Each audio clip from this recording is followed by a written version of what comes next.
Welcome into Vandy on SI. I'm Joey Dwyer. He's Dylan Tovitz. A big day in Vanderbilt sports. Vanderbilt basketball opens tonight against Lipscomb. I know a lot of you want to hear about football, so we'll humor you guys and we'll talk Vanderbilt's loss to Texas. We already did on Saturday. Graham and I did, so check that out for something a little more in depth. But I want to pick Dylan's brain on that a little bit and kind of where Vanderbilt goes from here. Honestly, pretty self-explanatory the rest of the way. Vanderbilt's got to win out if it wants to go to the college football playoff. Diego Pavia said as much.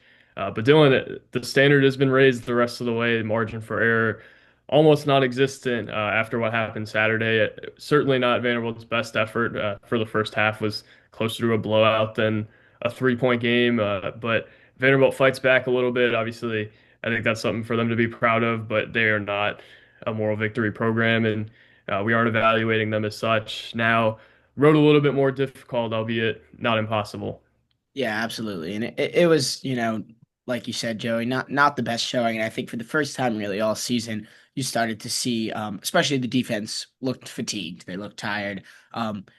The fact that that's coming in, whatever this was, week 10 and not week 6 in the past, I think is a testament to the depth of this team and everything. But the defense especially looked completely overmatched out there for most of the game. And this is an offense.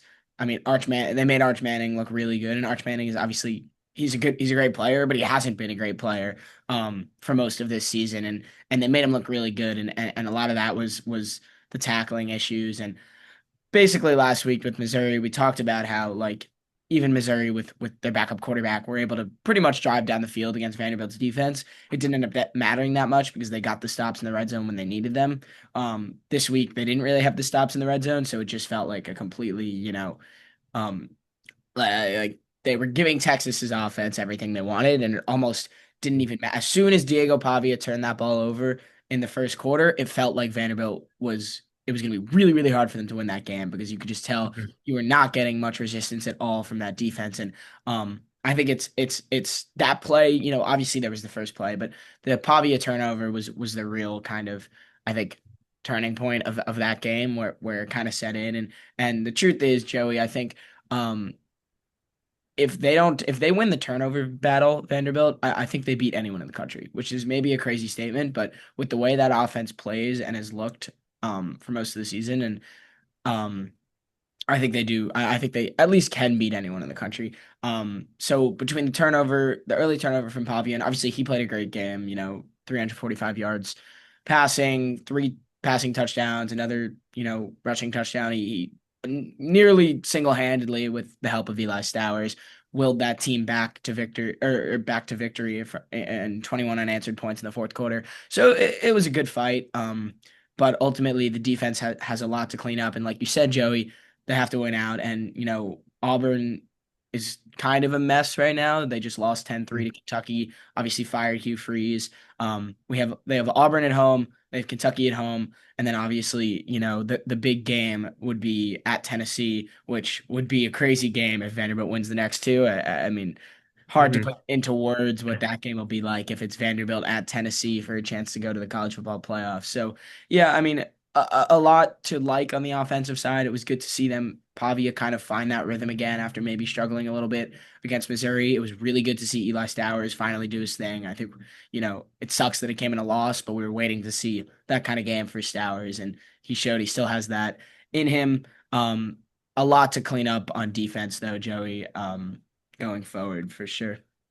Yeah, the Stour storyline, I don't know, the long touchdown uh maybe went under the radar a little bit, but I thought that was in a way a breakthrough moment for Eli Stowers. I mean, we've been waiting, like you said, all season for him to have a game where he looks like Eli Stowers, and obviously defenses have keyed in on him, things along those lines. But man, I think that was one of the positive stories coming out of Saturday for Vanderbilt. I think maybe the bigger positive story, and I kind of want to back off of Saturday a little bit, where I kind of talked about how I thought Texas was just flat out better than them for a lot of the game, and I agree with that. Still, I don't think that Vanderbilt was the better team. I thought Texas looked more talented. I also, as I kind of watched it back and thought about it a little bit more, there were more self-inflicted wounds than maybe I had given credit for in that game. I thought Vanderbilt really hurt itself with some penalties, especially early on in the game. I mean, Dylan, you can't be down 10-0 against Texas on the road and expect to win. Texas came out and punched Vanderbilt in the mouth, and that was largely due to some mistakes that Vanderbilt made, right? Like it wasn't Texas going up and catching a 50-50 ball for 50 yards. It was Ryan Wingo just not being tackled by two of the best tacklers on the team, and Langston Patterson and CJ Hurd. I thought that was a problem. And I almost think that's an encouraging thing for Vanderbilt. Like, if that doesn't happen, do you win the game? It's not that Texas was completely overpowering it, which I thought it was at times, but Vanderbilt still had a chance to win that game with a few less mistakes. I think that's an encouraging thing as well. But it's almost interesting. Like you can look ahead to that Tennessee game and think like, man, that could be one of the biggest games, if not the biggest game in program history. They got to win the next two though for that to happen. Like you said, Auburn just kind of a complete mess right now. We've seen there's precedent for teams with interim coaches kind of finding themselves immediately, though, as soon as the interim gets in place. So I don't think Vanderbilt can gloss over Auburn at all. Kentucky obviously just won at Jordan-Hare Stadium this weekend, so I don't know. It's going to be a fight for Vanderbilt the next 2 weeks. Not that they can't win those games or that the batting lines will be particularly close, but there's a lot ahead of this team still. And those two games aren't ones that I think they've had circled on the calendar for a long time. If they beat both those teams last year, I think it's like, man, just they just got to get through the next 2 weeks in any way possible, and then give themselves a chance to control their own destiny at Tennessee. That's what a successful next 2 weeks looks like for me. I don't think it has to be a 20-point win or anything. It doesn't have to be style points like it did a few years ago when there was a 14 playoff. Like, just get through the next 2 weeks and go to Tennessee, give yourself a chance to win. I think that's all we need to see from Vanderbilt the next 2 or 3 weeks. I guess the bye mixed in. Yeah, for sure. And just touching on what you said first there about Texas, I completely agree. I think, the defense did get the ball pretty much moved down the field consistently on them, but there were a lot of self-inflicted wounds. And it wasn't, CJ Hurd, like, I was sitting there almost like wondering if that was like a Hurd like clone on the field because he was uncharacteristically missing like tackles. Like, I don't know if I've seen him miss a single tackle the entire season, and he missed probably five or six in that first half. Like like some of them easier than others, but definitely missed tackles. And they were just, it felt like they obviously Arch wasn't like ripping the ball down the field 20 yards every play. It felt like every screen pass, like even if Vanderbilt had it played well and contained, like the receiver was able to fall forward for a 6 yard gain on first down. And like there wasn't a The yards single, after the catch was just crazy. yeah. Like And, the and it numbers are nuts there. Right. It felt like even when Vanderbilt had it, Texas was falling forward, and they were not getting Texas behind the chains at all. It was second and four, second and three. It was third and one if they ever even had third down. So it was just um a poor showing from the defense, and they didn't really blitz much. When they did blitz, it felt like they were like sending five, like either sending, Brian Longwell or one of the safeties, and Texas offensive line picked it up really well. So Arch really didn't have much pressure to deal with. I know he got hit once on that big hit on the one of the touchdowns in the second half, but besides that, it felt like he was standing up all day. You didn't really get much out of the pass rush, out of your Miles Capers, Corday Sidnors of the world. Um, and it was not it was definitely concerning. I think they played more zone coverage, which didn't work. Um, they were rotating a lot of guys in there in the secondary and cornerback between Martel Hyde and Colby Taylor and Mark Davis and Jordan Matthews. And I think we're starting to see they obviously Texas had its way with the run game. They also felt like they had their way with the pass game, especially if when Arch was sharp and the points when he wasn't sharp. It felt like if there was a sharper quarterback in there, you'd really be getting burned. Like even the Colby Taylor play that was the one-handed drop in the end zone, like that was blatant pass interference. They just didn't call. Like there's just not a lot of confidence infused in that secondary for me. So that's I think the point to really watch going forward is who can step up in that secondary, how can they clean it up, and if they don't, how can they get enough pressure on the quarterback to mitigate that? And like you said about looking ahead, it's not Auburn is not easy, and it does kind of scream trap game a little bit. I know Vanderbilt's coming off a loss, so it's not really a trap game, but between Auburn, like you said, firing their coach, it's almost like if I'm a Vanderbilt fan, I would have rather Hugh Freeze get fired after this game, and Diego Right. Pop beats him for whatever third time, fourth time, and that would almost be a better spot because it can spark a team. And Auburn's also and we'll get into this a little bit later in the week, I'm sure, but it's not a great matchup on the surface. They have the best run defense I think Vanderbilt has faced so far, and their offense is what's been like completely nothing basically. But hmm Vanderbilt's But they defense is have good struggling. receivers too, Yeah, which is tough for Vanderbilt that's because true. Vanderbilt secondary's had issues. Right. And the defense has struggled in general. And if, it's going to be a tough game for, especially based on the way Auburn and Vanderbilt both play. Like this game is probably going to be low scoring. And I think that doesn't necessarily bode well for Vanderbilt. It's probably not going to be a game where Pavi and the offense put up 35 points. And then you're relying on the defense that's been inconsistent at best and had to rely on, big red zone stops, to, keep points off the board. So, again, it's a game Vanderbilt should win. They opened as 7.5 point favorites. I think we're obvious. Like Vanderbilt's offense is better than Kentucky's, so I'm not saying we should expect Vanderbilt to put up 10 points. But it's definitely not all that easy of a game. And like you said, Kentucky, I think there's a bye week in between there, which will help for sure. That second bye, as kind of a reset, assuming they can beat Auburn, and then they have Kentucky, which, like you mentioned, just beat Auburn. They also took Texas to overtime, and as we saw, Vanderbilt just lost to Texas. So neither game is really, you can check them off right now and just look at Tennessee, in the last week of the season on the end of Thanksgiving week there. I don't really think you can do that, like you said. So the next 2 weeks are big, and Clark Lee has a really good hold on this locker room, so it's not something I'm necessarily worried about. Um, but your ability to keep that belief going and keep it on one game at a time. We have Auburn this week. That's all we can focus on. I think will be key, and they should go out there and win the game, Joey. But it might be a little bit harder than I think most people are giving credit for. Yeah, for sure. Dylan, I don't want us to be perceived as negative Nancy's here. Like I think they're gonna win both these games Yeah, and they might do it somewhat handily. Like they're a better team than Auburn is, they're a better team than Kentucky. What we're saying is it's gonna require them to have the proper focus, the proper intensity, things along those lines. Like you're not gonna sleepwalk through, especially Auburn. I think they can beat Kentucky without anywhere near their best. I think they're a lot better than Kentucky is. But Auburn, I think, is a real test of mental fortitude this weekend. That's a big deal. But yeah, we'll see. We'll see how that plays out, Dylan. I think next week's a big game. We'll talk more about it throughout the week. We'll get to tonight, though. As it's been dubbed in the Hustler group chat, the Joey Dwyer Classic tonight at Memorial Gym. Dylan, I've been asking for years, like after press conferences, I think I asked Jerry Stackhouse once, like, will you ever schedule Lipscomb? And a non-committal answer from Stackhouse. I tried to put it in Byington's ear last offseason in the summer before the schedule came out.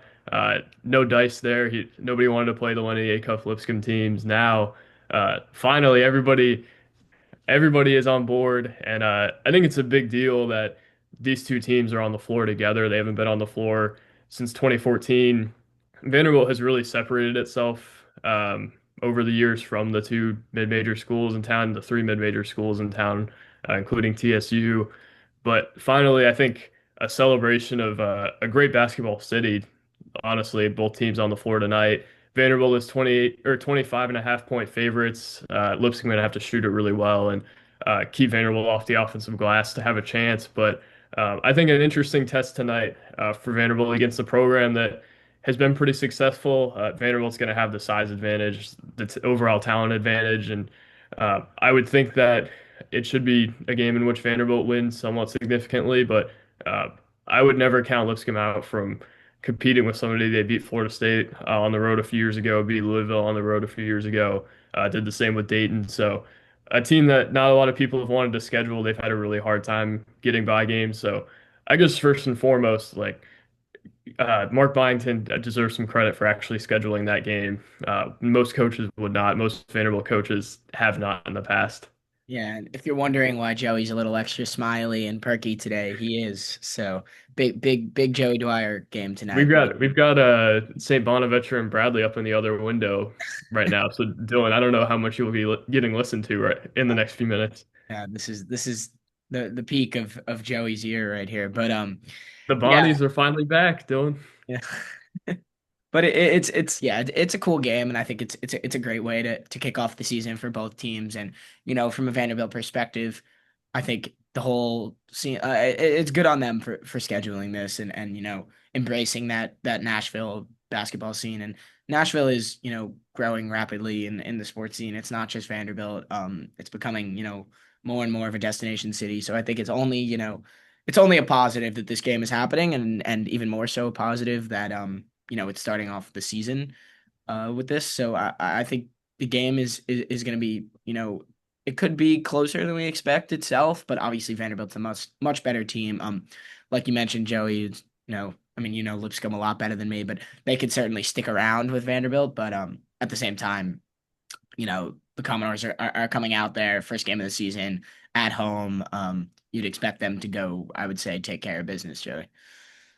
Yeah, Vanderbilt knows what Lipscomb is. Byington even said as much. Like Byington said he didn't want to really schedule Lipscomb, but he kind of had to based off of how things played. I Yeah. opened the Mike James presser asking him about when he lost to Lipscomb as a member of that Louisville team years ago. So they're familiar, but it is different. Like I don't know that I'm going to say Lipscomb's down. I still had them, I think, fourth in my Sun preseason poll.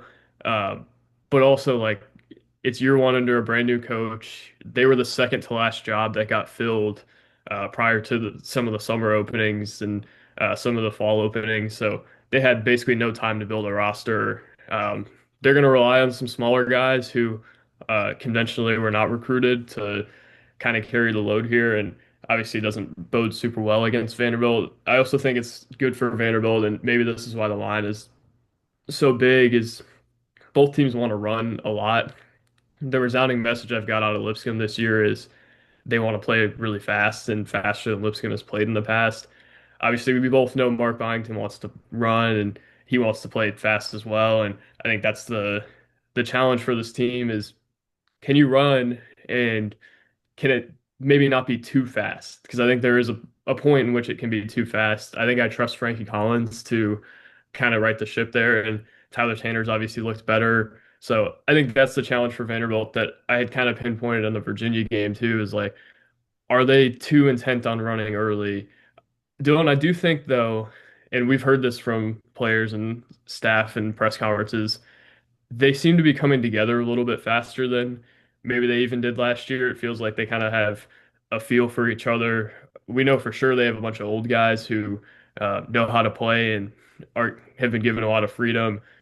Now I think you figure out, especially tonight, like they've had a lot of guys. I think probably for most of the offseason, they've had seven guys who think they're going to start, and they've had probably 11, 12 guys who think they're going to play, and they probably can only play nine or 10.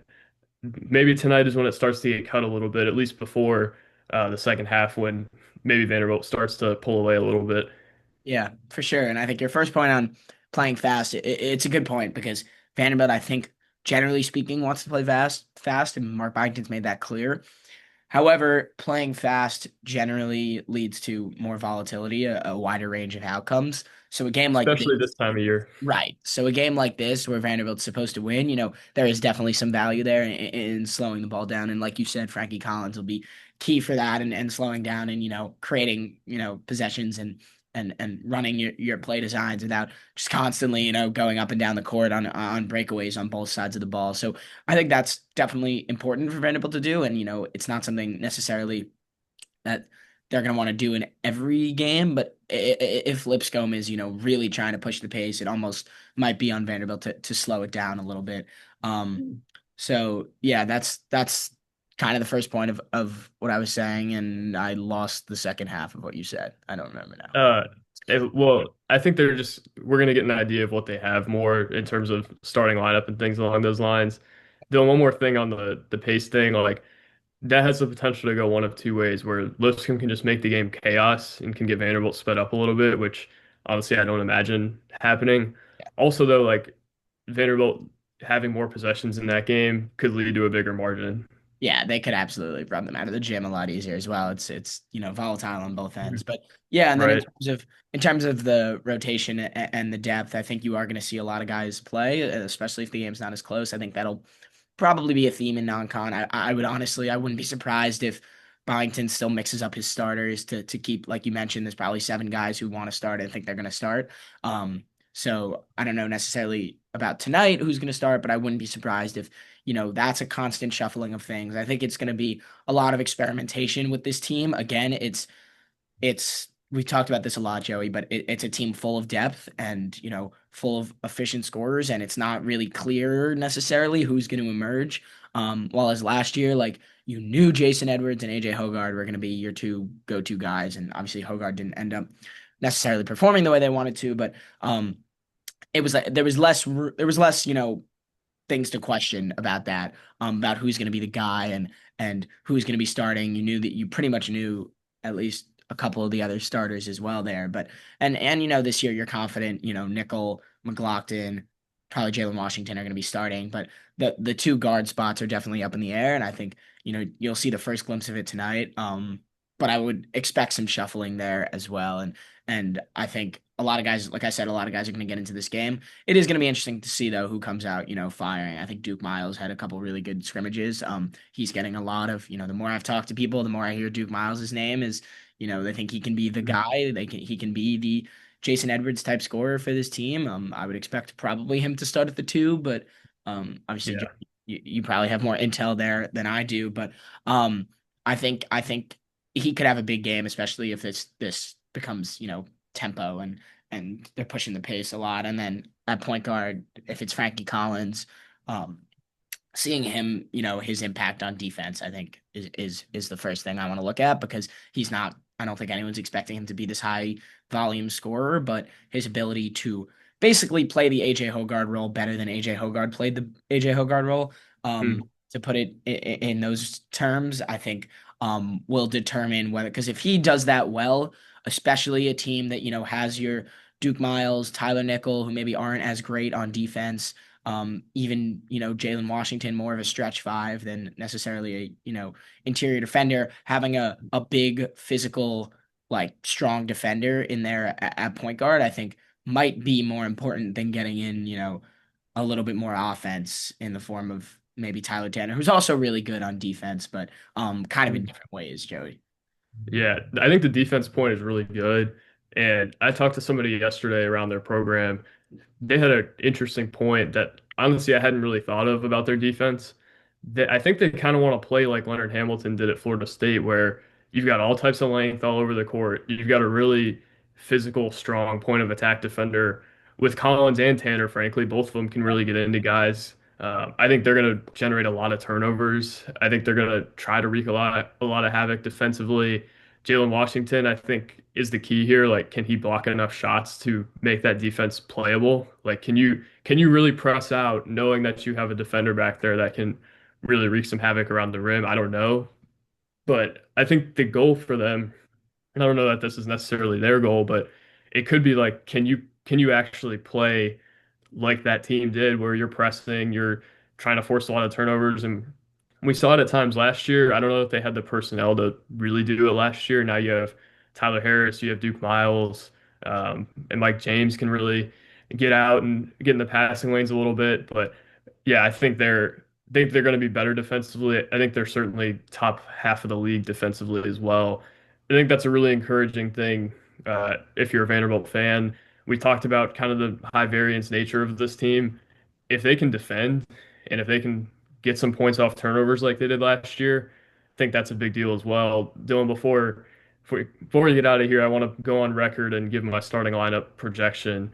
I think Frankie Collins is going to start, and also like take this with a grain of salt because I don't think this matters to Mark Byington at all. I think if he could start 10 players and not have to label anyone a starter, he would do it. Um, Also, starting lineups are more symbolic nowadays with NIL and things along those lines. Like you got to keep people happy. With all that being said, and basically saying this doesn't matter, Frankie Collins, I think, will start at the one. I think Duke Miles will start at the two.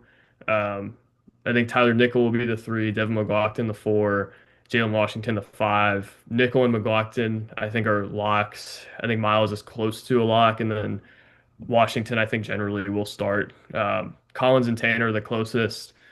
I think Tanner being younger probably doesn't help him there, and I don't think it matters. I think he'll play just as much as Frankie, and I think they're going to play together at times too. John Rothstein had tweeted that the other day, which I thought was funny because like they had already played next to each other in both the exhibitions, so it's like, all right, we've already seen them play together. What are we talking about here? But yeah, not to take anything away from Rothstein, he did hear that from Byington and definitively, but I think that's what they're going to do. And again, like Mike James is still gonna have a big role. AK Okereke is still gonna have a big role, and so is Tyler Tanner. Like that doesn't matter, but I think that's kind of the starting point I'm looking at tonight. Yeah, it's a really good. I would agree with you on the starting five there, but it's a good point, really, especially with that starting eight. I saw a stat from Evan Mia on Twitter. He does like college basketball analytics, and he created a depth metric that's basically centered around. He has his own player rating system, but it's like your eighth best player in the country.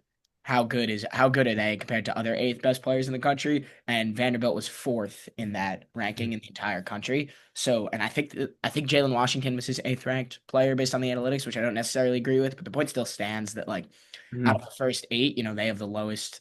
Their last player, whoever it is fourth highest rated based on his system. And I think it's a great stat for Vanderbilt because especially in that front eight, but really you can go 10 or 11 deep. They have a lot of guys that can really go out there and contribute and impact the game. And in terms of tonight, um, I would agree Jalen Washington's probably going to start. He's a guy I'm definitely looking at. If I were to pick kind of one thing to watch, it's Washington, not just, you know, his ability on offense to knock down shots and stretch the floor, like work out in transition, like we know that he's going to bring to the team that they haven't had with a Jalen Carey type in the past.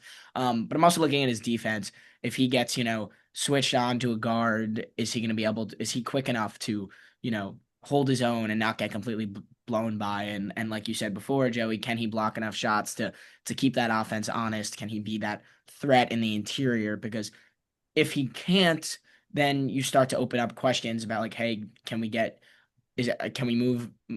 play some Devin McLaughlin minutes at center and maybe get AK Okereke in there, who, by the way, I think Okereke is going to surprise some people and be one of the better Yeah, offensive players on this team. But that's a separate note.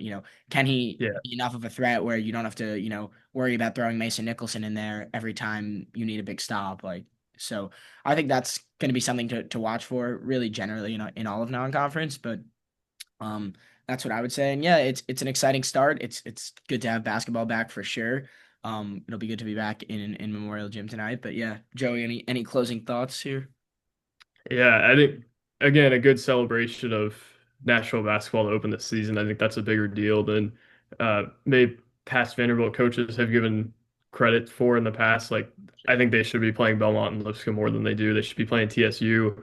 Obviously, the tournament committee advises against that, so I don't think it'll happen very often. But credit to Byington for actually doing it this year, and I think that's a big deal in itself. I don't know how much we'll learn about them tonight. I think we're going to learn about their rotations and things along those lines a little bit. But again, just good to have basketball back. Graham and I will have a rapid reaction tonight to whatever happens. So stay tuned. We think we're the place to give any basketball content. We were intentional about hitting that today and have a thread up on Twitter if you want to see our written content from the off season as well. But Dylan, thanks for humoring me and hitting a little basketball today in the midst of an important football stretch. But we'll have plenty of Auburn content the rest of the week. Don't get that twisted. We got wanted to hit it a little bit today, but a big night for Vanderbilt basketball as it enters year two of the Mark Byington tenure.